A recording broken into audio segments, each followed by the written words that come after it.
Most people saw a leather cut, a beard like a briar patch, and forearms wrapped in ink, and they crossed the parking lot without deciding to. They saw danger. They saw trouble. They saw the last man on earth they'd hand a child to.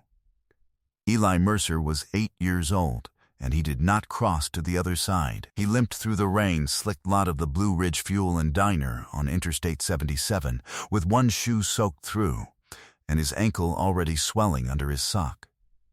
And he walked straight past 2 truckers and a state trooper's cruiser to reach the biggest man in the building, a Hell's Angel sitting alone at the counter with his back to the wall. He didn't ask for help. He didn't ask for a phone. He climbed onto the stool beside him, out of breath, rain dripping off a coat 2 sizes too big, and said the only thing he had left to say. "Please pretend you're my dad." Gideon Marsh set his coffee down and looked at the boy for a long moment before he answered. Not at his face first, at the limp, at the way his eyes kept cutting back toward the door, at the small hand already gripping a fistful of Gideon's sleeve like it belonged there. Whatever Gideon said next would bring 178 motorcycles to a truck stop that had never seen anything like it before. The Blue Ridge Fuel and Diner sat off exit 42, the way a lot of places along Interstate 77 sat. Built for people passing through, not people staying. A single strip of fluorescent light between 2 dark stretches of highway. Rain had been coming down since noon, hard enough that the neon sign in the window buzzed and flickered every time the wind pushed against it. Inside, the smell was burnt coffee and wet vinyl and the particular staleness of a fryer that had been running since 5 that morning. A radio behind the counter played something low and forgettable. 2 truckers sat at the far end, not talking, and a waitress named Donna wiped the same 6 feet of counter for the 3rd time in 10 minutes, because there was nothing else to do. Gideon Marsh had been sitting at that counter for 20 minutes, waiting out the worst of the storm before he got back on the road, when the boy climbed onto the stool beside him. He was 61 years old, built long rather than wide, with a beard gone the color of old rope and forearms carrying 30 years of ink that had faded into something softer than it once was. His cut carried the winged death's head of the Hell's Angels and a stack of patches that told anyone who could read them exactly how long he'd been riding and how far. Below his collarbone, stitched small enough that most people never asked, was a single line of script, a name and 2 dates 11 years apart. People did not sit next to Gideon Marsh by accident. Truckers moved their coffee down the counter. Donna refilled his cup without being asked and did not linger to chat. It was not that he was unfriendly. It was that he carried a stillness that made most people feel, correctly, that they were interrupting something. He had been on the road since 6 that morning, headed toward a chapter toy run 3 days out. 200 bikes, wrapped gifts strapped to sissy bars, delivered to a children's hospital the same week every December, a tradition older than most of the riders doing it now. He wanted tonight exactly one thing, to wait out the rain and get back on 77 before dark. He did not get that either. Instead, he got an 8-year-old boy, soaked through, gripping his sleeve like a man overboard gripping a rope, asking him to be somebody he wasn't. Gideon set his coffee down slowly. He had learned, the hard way and later than he should have, that a man could spend a lifetime riding past exactly the kind of trouble that mattered and call it minding his own business. He was not going to do that tonight. He looked past the boy first, out through the rain-streaked window toward the pumps, where a gray sedan sat idling with its lights on and no one visible behind the wheel. Then he looked down at the boy's ankle, swollen enough to show through a wet sock. Then, longest of all, at his eyes, which kept flicking toward the door the way an animal's does when it has already located every exit in a room. Okay, Gideon said. "I'm your dad." "What's going on, son?" Before we get to what Gideon found out, if you're new to this channel, hit subscribe so you don't lose this one in the feed, and drop where you're watching from down in the comments below. I read every single one, and it means more than you'd guess to see how far these stories travel. Now, back to the diner on exit 42. Because the answer this 8-year-old boy was about to give would change what Gideon Marsh had planned to do for the rest of the night. Eli's mother, Renee, had pulled off the highway 20 minutes earlier for gas and a bathroom break on the 6-hour drive to her own mother's house in Charleston, a trip they made most winters, and a trip that had gone fine. Exactly fine. Until a gray sedan appeared behind them 3 exits back and stayed there. Eli had recognized it before his mother did. He recognized the crack in the windshield first, then the man's silhouette behind the wheel, and by the time Renee said, quietly, "That can't be," Eli already had his hand on the door handle. His father, Curtis Mercer, was not supposed to be within 500 feet of him. A judge in Kanawha County had signed the paperwork himself, 18 months earlier, after a night Eli mostly remembered in pieces. His mother's voice through a door, a chair overturned, the particular quiet of the house afterward. Eli did not remember all of it. He remembered enough. When Curtis pulled into the same lot and got out of his car calling Eli's name in the easy, friendly voice he always used in public, Eli did not wait to see what came next. He was out of the car and running before his mother could stop him, and it was the wet pavement, not his father, that caught him. His ankle rolling under him hard enough that he heard something in it complain before the pain arrived a half-second later. He kept limping anyway, straight through the door of the only building with lights on, past 2 truckers who didn't look up, toward the one person in the room who looked big enough that nobody would try to argue with him. He still had, in his coat pocket, a rubber band bracelet his mother had braided for him the week the divorce was final. The same 3 colors every time she made a new one when the old one wore through. He touched it now, under the counter, the way he touched it whenever the wrong kind of quiet started building in a room. He did not tell Gideon Marsh all of it. He was 8. He did not have all of it in words yet. He only had the parts that mattered enough to say out loud. "My dad's not supposed to find me," Eli said. "If he sees I'm alone, he'll take me. If he thinks you're my dad, maybe he won't." The door chimed 30 seconds later. Curtis Mercer walked in wiping rain off a jacket that cost more than anything else in that diner. Sunglasses pushed up into hair combed a little too carefully for a man supposedly stopping for gas. He had the kind of face that photographed well in courtrooms, open, reasonable. The face of a man who believed, and had convinced several judges to half believe, that he was the one being wronged.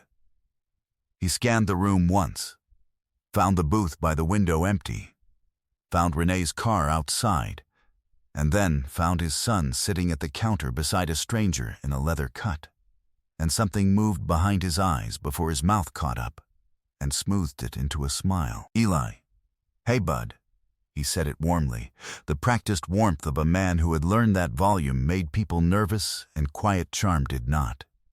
"You scared me, running off like that.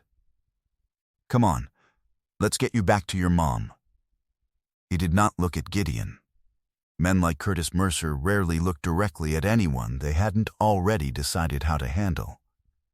Eli did not move from the stool. His hand found Gideon's sleeve again and held on. "He's not supposed to be near me," Eli whispered, quiet enough that it was almost lost under the radio. The judge said. "The judge," Curtis repeated, still smiling, still gentle for whoever might be listening. "Buddy, that's grown-up stuff. I want to say hello to my son." He took a step closer, one hand already reaching, and his voice dropped into a register meant for a much smaller audience of one.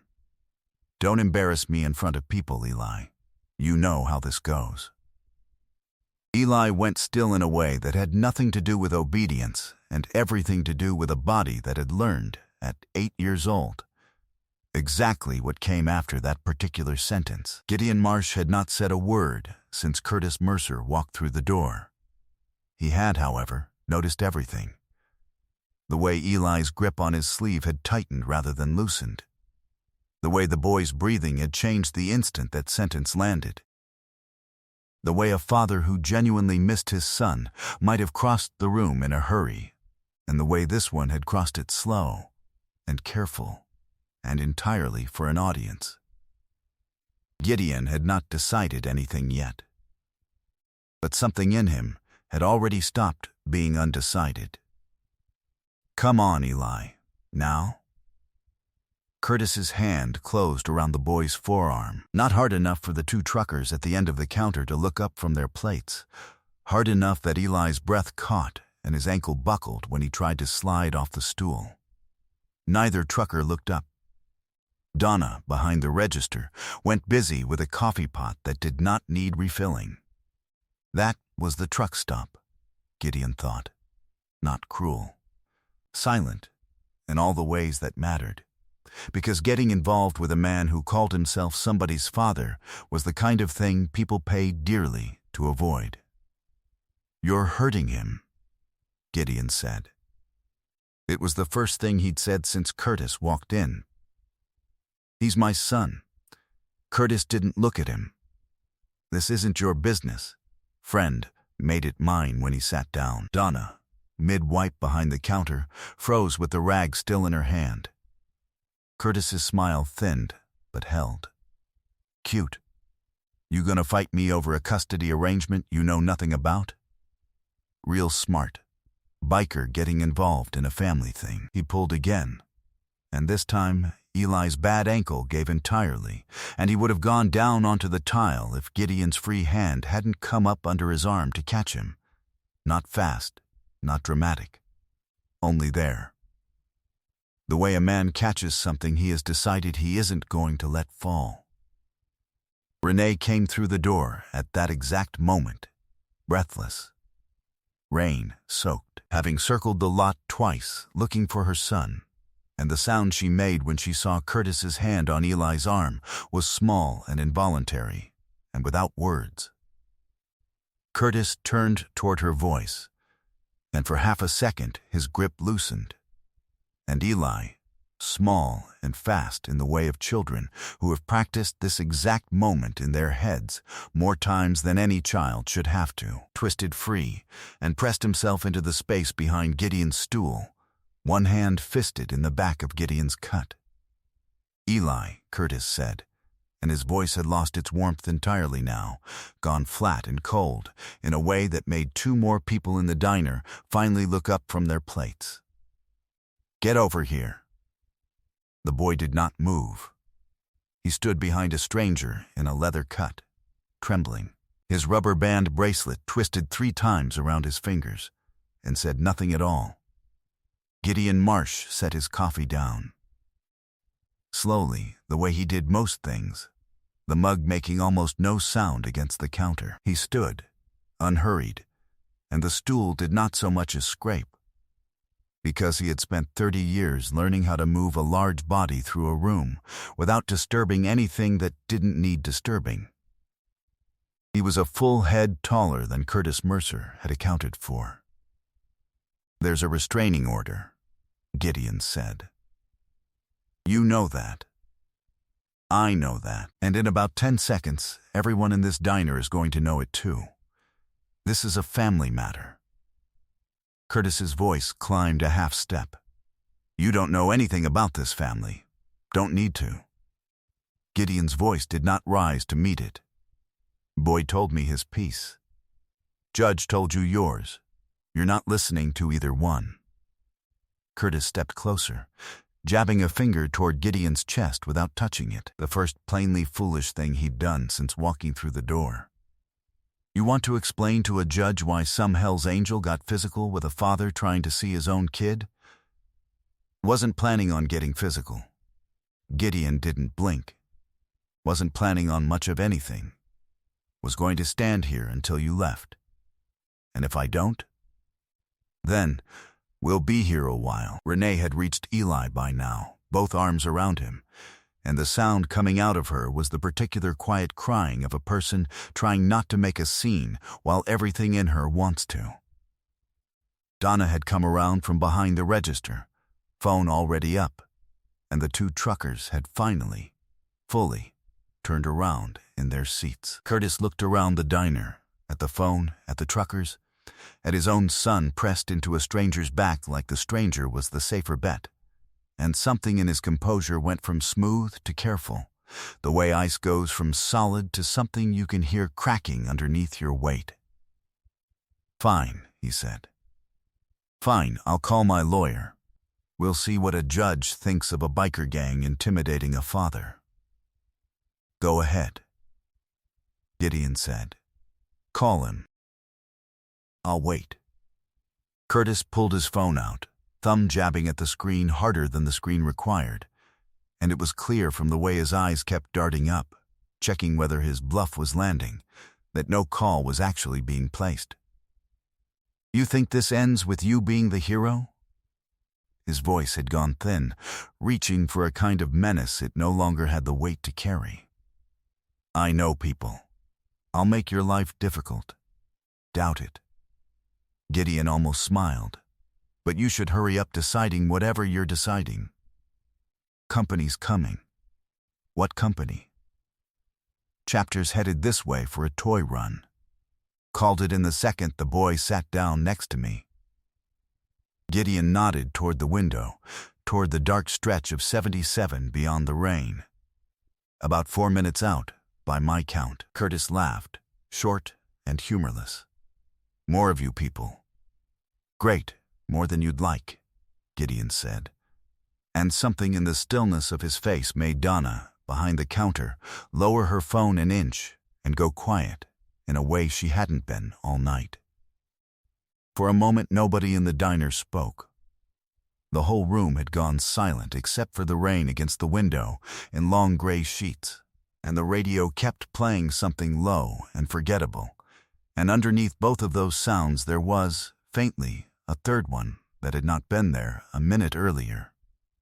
A rumble. Low, at the edge of hearing, coming from somewhere past the dark curve of the exit ramp.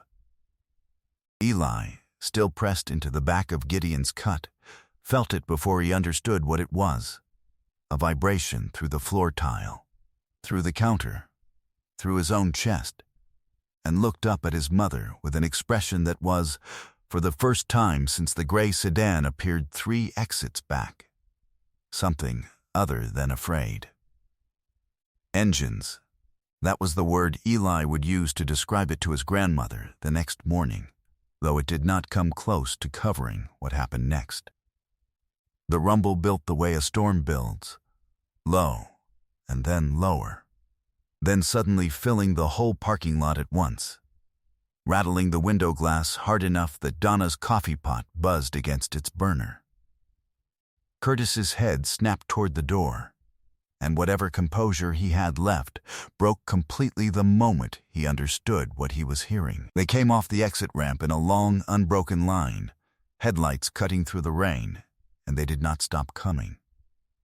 40, 80 more, the Blue Ridge Fuel and Diners lot, built for a dozen cars and 2 big rigs, filled with motorcycles the way a stadium fills before a game, fast and loud, and then, all at once, entirely still. 178 of them, the county sheriff's report would say the next day, though nobody in that parking lot was counting yet. The engines killed almost together. No one spoke. No one revved for show. 178 riders in wet leather stood beside their bikes in the rain, and the silence that followed was the loudest thing that Diner had heard in years. A woman walked in first, older than Gideon, gray hair pulled back tight, a road captain's patch of her own. She crossed the room the way Gideon had crossed 6 feet of it minutes earlier, and found his eyes before anyone else's. "You good, Gideon?" she asked. I'm good, Marisol, Gideon said. He's not. He nodded toward Curtis. And the boys had a rough night. Marisol's eyes moved to Eli for the first time, and stayed there, the swollen ankle, the bracelet twisted around small fingers, the way he was still holding on to a stranger's cut like it was the only solid thing in the room, and whatever hard-won calm lived in her face gave way, slightly, to something softer. "Hey, buddy," she said, crouching to his height. "You did good getting yourself somewhere safe. That was smart.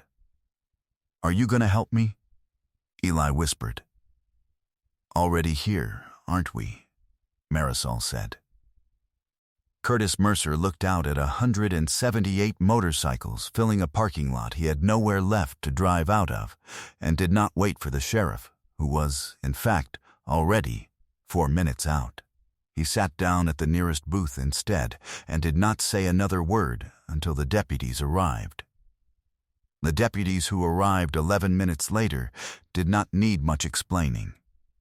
A dozen witnesses, 1 restraining order on file, and a swollen ankle told most of the story before anyone opened their mouth. Curtis Mercer was arrested that night for violating the order, and for what the responding officer's report would later describe, plainly, as an attempt to remove a minor from his custodial parent by force. Renee drove the rest of the way to Charleston that night with her son asleep against the window, his ankle wrapped in gauze from the first aid kit behind the diner counter, his rubber band bracelet still wound 3 times around his fingers. Gideon Marsh did not go to the hospital with them, and did not ask to be thanked twice for something he considered, in the end, a fairly small decision made at exactly the right moment. He finished his coffee, paid Donna for it despite her waving him off, and walked back out into the rain to his bike. He made the toy run 3 days later, same as every year. 200 bikes and a truck full of wrapped presents pulling into a children's hospital parking lot at 9 in the morning. If anyone noticed that Gideon Marsh smiled a little more easily that year, standing in the ward with kids stacking presents around him, nobody mentioned it out loud. Some things a person is allowed to keep for himself. Eli Mercer still has that bracelet. He wears a new one now, one his grandmother helped him braid, but he keeps the old one in a drawer, because his mother told him some things are worth keeping even after they've done their job. He does not remember every detail of that night in the diner. He remembers enough. He remembers that a stranger with a scarred face and 30 years of ink looked at an 8-year-old boy asking him to be somebody he wasn't, and said yes without hesitating. If this story reached you tonight, if you believe a child should never have to talk a stranger into protecting him, share it with someone who needs the reminder that help sometimes looks exactly like the thing you were taught to be afraid of. Subscribe so you never miss the next one. And down in the comments, tell me where you're watching from, and if a stranger ever stepped up for you or someone you love, type protector below so Gideon knows it mattered.